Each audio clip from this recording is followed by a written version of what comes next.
హత్య కేసులో ముద్దాయిలు అరెస్ట్.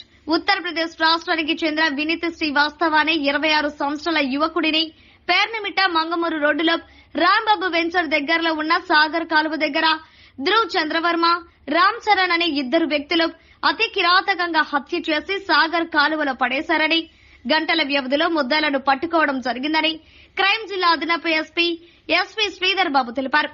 తాలూకా పోలీస్ స్టేషన్ లో ఏర్పాటు చేసిన మీడియా సమావేశంలో ఆయన మాట్లాడుతూ మృతుడు వినీత్ శ్రీవాస్తవ తన అన్న పెళ్లి కోసం 10,000 రూపాయలు అడ్వాన్స్ కావాలని ముద్దాయిలను అడగగా, నువ్వు పనిలో చేరి 1 నెల కూడా కాలేదని, నీకు ఆధార్ కార్డు కూడా లేదని, అప్పుడే అడ్వాన్స్ అడుగుతావా అంటూ గొడవపడ్డారు.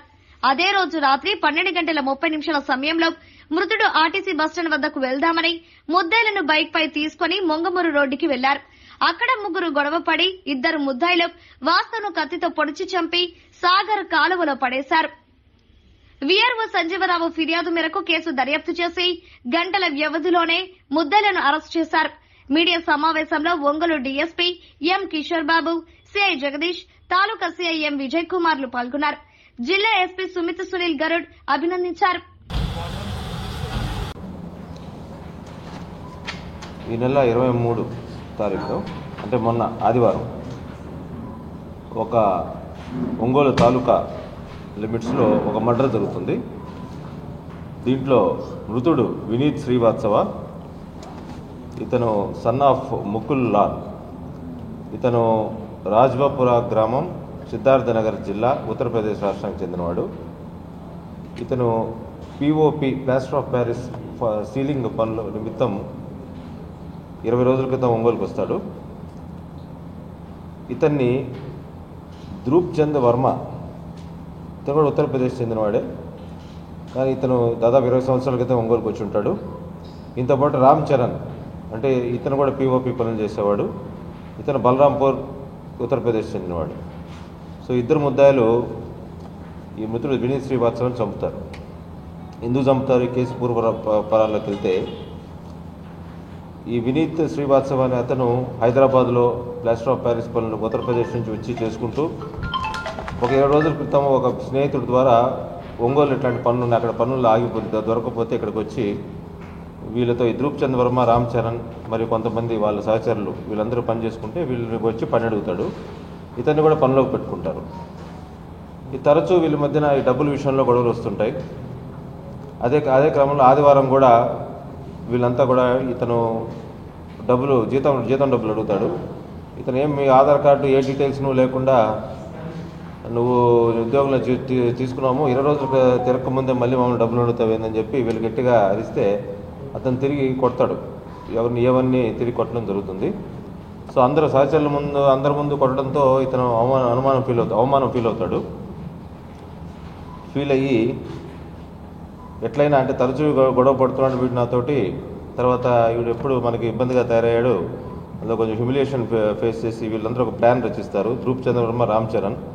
కొంతసేపు అయిన తర్వాత అందరం కలిసి సరదాగా అట్లా బయటకు వెళ్దామని చెప్పి పేర్నమిట్ట మంగమూరు రోడ్లో రాంబాబు వెంచర్కి తీసుకెళ్తారు. అక్కడ అమ్మాయిలు దొరుకుతారు, అక్కడ మనం ఎంజాయ్ చేయొచ్చు అని చెప్పి మాయమాటలు చెప్పి ప్రలోభ పెట్టి తీసుకెళ్ళి అక్కడ ముందుగానే ప్లాన్ ప్రకారము ఈ ధ్రువ్ చంద్ వర్మ ఒక కత్తి కూడా, ఆయన దగ్గర ఒక కత్తి ఉంటుంది. ఈ కత్తి తీసుకొచ్చి అతన్ని బైక్ మీద ఎక్కించుకొని వెళ్ళి అక్కడ పేర్నమిట్ట మంగమూరు రోడ్లోని రాంబాబు వెంచర్ దగ్గరికి వెళ్ళిన తర్వాత కొంతసేపు మాట్లాడుకుని ఏరైనా నన్ను తిడతావా అని చెప్పి ఇప్పుడు తిట్టు నన్ను చూద్దాము, నన్ను అవమానపరచు చూద్దామని చెప్తే, ఏం చేస్తావు నువ్వు, నన్ను కావాలని చంపుతావా, చంపు అని అనడం జరుగుతుంది. మృతుడు ఇమీడియట్గా ఈ కత్తి తీసుకొని ఆయన కడుపులో పొడవబోయే క్రమంలో ఆయన చేతితో అడ్డం పెడతాడు. చేయికి గాయమవుతుంది. తర్వాత కడుపులో పొడిచి తర్వాత మెడ మీద కూడా ఈయన సహాయంతో, రామ్ చరణ్ సహాయంతో ఈ ధ్రువ్ చంద్ వర్మ అతి కిరాతకంగా వినీత్ శ్రీవాత్సవని చంపడం జరుగుతుంది. ఈ కేసు ఇది ఆదివారము అర్ధరాత్రి సుమారు 11:30, 12:30, 1 గంట ప్రాంతంలో జరుగుతుంది. తర్వాత ఇది నిన్న సాయంత్రం శవం ఐడెంటిఫై అవుతుంది. వీఆర్ఓ గారు రిపోర్ట్ ఇస్తారు. 24 గంటలు తిరగక ముందే ఈ కేసుని ఎస్పీ గారు సీరియస్గా తీసుకొని అడిషనల్ ఎస్పీ క్రైమ్స్ అయిన నన్ను, ఒంగోలు డిఎస్పీ గారిని, ఒంగోలు 2 టౌన్ సిఐ మరియు వాళ్ళ టీంని రంగంలోకి దించడం జరుగుతుంది. ముద్దాయిలు ఇద్దరిని కూడా ఈరోజు సాయంత్రం 4:30 గంటలకి మనం ఒంగోలు రైల్వే స్టేషన్ దగ్గర అదుపులో తీసుకున్నాము. వీళ్ళు హత్యకు ఉపయోగించిన కత్తిని సీజ్ చేశాము. అదేవిధంగా ఒక బైక్లో ఈ మృతుడిని ఎక్కించుకొని పోయిన బైక్ను కూడా మనం సీజ్ చేయడం జరిగింది. అతి తక్కువ వ్యవధిలోనే ఈ కేసుని ఛేదించి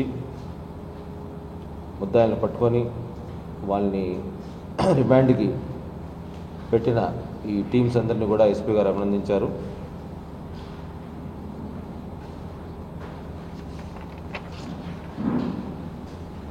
అదేవిధంగా రేపు ఇది ఈ కేసు సంబంధించింది. రేపు June 26 international day against drug abuse and illicit trafficking, అంటే అక్రమ డ్రగ్స్ రవాణా మరియు ఉపయోగం వ్యతిరేక దినోత్సవము.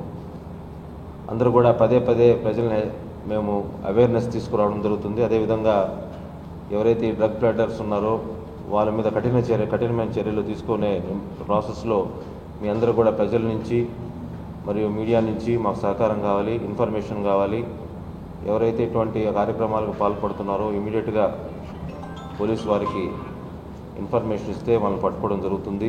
అదేవిధంగా యువతలో కూడా ఈ డ్రగ్స్కి బానిస కాకుండా వాళ్ళ కెరీర్ని స్పాయిల్ చేసుకోకుండా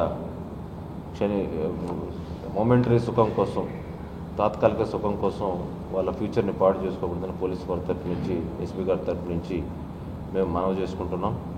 మీ అందరి ప్రోత్సాహంతో, సహకారంతో రేపు ఈ international day against drug abuse and illicit trafficking డేని మనందరం సక్సెస్ చేయాలి.